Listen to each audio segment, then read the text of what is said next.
So currently, we've reported for yesterday 1,466 COVID cases in the Victorian community, all of which were locally acquired. This brings to 19,627 active cases of COVID in the Victorian community. Very sadly, 8 people lost their lives yesterday with COVID-19 in today's reporting figures. Those were a man in his 90s from the Hume area, a man in his 80s from Moonee Valley, a man in his 80s from Monash, a woman in her 70s from the Maribyrnong community, a woman in her 80s from Whittlesea, a man in his 70s and a woman in her 50s from the Moreland community, and a man in his 40s from Bayside. Can I take this opportunity to pass on our deepest condolences to those families, to the friends and to the communities of those people who have passed away. It's a difficult time and our thoughts are with you at this tragic moment.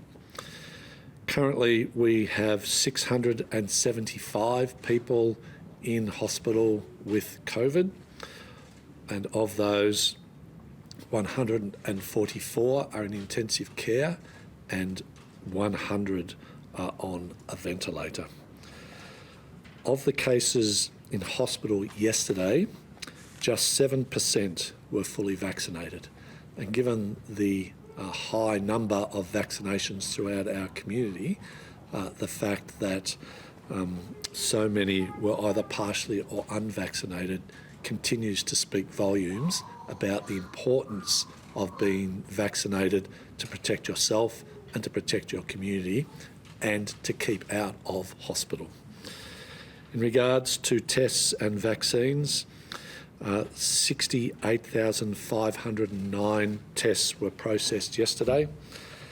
There were 36,383 vaccines distributed through state-run clinics, many more than that distributed through primary care, and well over 90,000 vaccines distributed again in Victoria as Victorians come forward in increasing numbers to be vaccinated. We are now at 86.7% of the 16 years and over population who have had their first dose of COVID-19, and we are sitting at yesterday 59.8% of the Victorian community had had their second dose, so of 16 and over. So clearly we will pass into the 60% of the double-dosed Victorian community today. We do have a few announcements to make about the support of our healthcare workforce and the supplementation of that workforce that we did want to make this morning.